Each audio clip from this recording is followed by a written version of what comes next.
वहीं मस्जिदों में लाउड स्पीकर के मुद्दे पर रविवार को औरंगाबाद में महाराष्ट्र नवनिर्माण सेना प्रमुख राज ठाकरे की रैली से पहले उनकी पार्टी के नेताओं ने इस बात से इनकार किया है कि भविष्य में संभावित गठजोड़ के लिए भाजपा के साथ कोई चर्चा चल रही है। कुछ देर पहले मनसे चीफ राज ठाकरे ने पूजा किया और पूजा और रैली से पहले घर के बाहर शंखनाद भी किया। राज ठाकरे के साथ पुणे में 100 पंडित पूजा पाठ करेंगे। इसके बाद संभाजी महाराज की समाधि तक रैली का कार्यक्रम है, जिसमें बड़ी संख्या में मनसे कार्यकर्ता शामिल होंगे। वहीं आज राज ठाकरे औरंगाबाद रवाना होंगे, जहां कल मेगा रैली होने वाली है। बता दें, राज ठाकरे ने रैली से पहले शंखनाद कर दिया है। इस रैली में कई नेता शामिल होंगे और कई महत्वपूर्ण चर्चाएं भी हो सकती है इस रैली के दौरान। बता दें, औरंगाबाद में कल एमएनसी की मेगा रैली होने वाली है, जिसमें कई मनसे नेता शामिल होंगे। बता दें, पुणे से औरंगाबाद तक एमएनएस का शक्ति प्रदर्शन होगा। औरंगाबाद में कल इस रैली को लेकर कई नेता बड़े शामिल हो सकते हैं इसमें। वहीं इसी खबर पर ज्यादा जानकारी के लिए हमारे संवाददाता शिवम हमारे साथ जुड़ गए हैं। शिवम, क्या कहा जाए इस पूरी रैली को लेकर?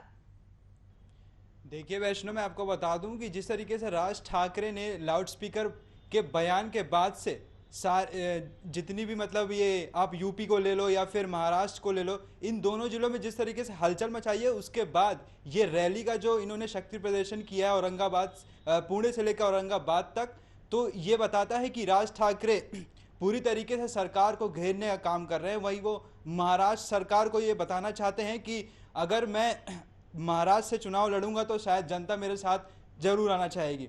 इसके बाद अगर मैं बात करूं इस रैली की, तो इस रैली को एआईएमआईएम का पार्टी का साथ मिल रहा है। उसके बाद बीजेपी का भी साथ मिल रहा है इसको, क्योंकि वहां के जो नेता हैं औरंगाबाद में एआईएम के, उन्होंने इफ्तार पार्टी के लिए भी राज ठाकरे को निमंत्रित किया है। और अगर मैं बता दूं, जो ये फडणवीस हैं मुख्यमंत्री, पूर्व मुख्यमंत्री महाराष्ट्र के, इन्होंने भी इस रैली का साथ दिया है और कहा है कि जो राज ठाकरे हैं वो एक सही मायने में नेता की तरह उभर कर आ रहे हैं जनता के लिए। और ये जो शक्ति प्रदर्शन है, इस पर पुलिस ने पहले धारा 144 लगा दी थी, लेकिन 15 शर्तों के साथ इस रैली को वहां तक पहुंचाने में पुलिस अपना सहयोग करेगी। लेकिन पुलिस ने साफ कर दिया है कि ये रैली पूरी तरीके से शांति के साथ जाएगी, तभी प्रशासन का साथ अगर राज ठाकरे देंगे तो प्रशासन भी राज ठाकरे का साथ देगा। जी शिवम, जो ये रैली की जा रही है, क्या लगता है राज ठाकरे जनता को इस रैली के माध्यम से लुभा पाएंगे?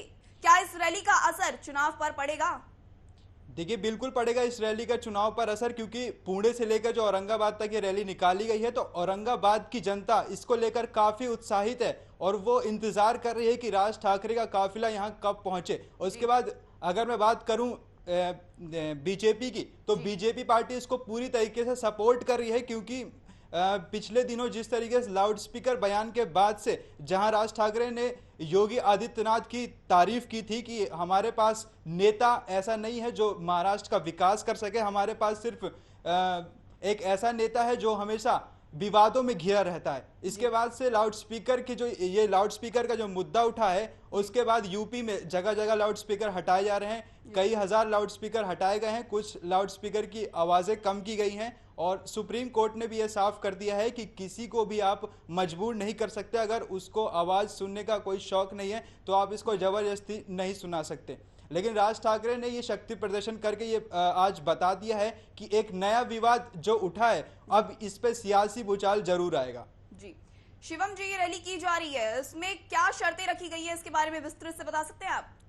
देखिए वैष्णव, मैं बता दूं कि पुलिस ने पहले इस मामले, जब पुलिस को ये सूचना मिली कि राज ठाकरे रैली लेकर औरंगाबाद, पुणे से औरंगाबाद आ रहे हैं, तो उन्होंने पहले इस रैली के लिए मना कर दिया था। लेकिन अधिकारियों के साथ हुई बैठक में ये बताया गया कि 15 शर्तें राज ठाकरे के साथ रखी गई हैं, जिस पर शांति व्यवस्था के साथ इस रैली को निकाला जाए।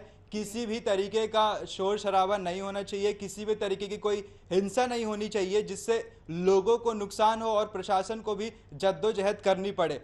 उसके बाद राज ठाकरे के साथ ये बातचीत हुई, जिसके बाद इस रैली को वहां से पुणे से निकलने का पुलिस ने पूरा बंदोबस्त किया और पुलिस ने ये बताया कि अब पूरी व्यवस्था के साथ इस रैली को औरंगाबाद तक ले जाया जाएगा। और हम राज ठाकरे से भी ये अपील करते हैं कि इस पूरी जो रैली में उसमें शांति शांति का आह्वान करें अपने कार्यकर्ताओं से, कोई भी ऐसी घटना ना घटित हो जिससे इस रैली के साथ प्रशासन की भी बदनामी हो। जी शिवम, ये जो रैली होने वाली है कल औरंगाबाद में, इसमें कौन से बड़े दिग्गज नेता, कौन से बड़े ऐसे चेहरे शुमार हो सकते हैं, इसके बारे में बताएंगे आप?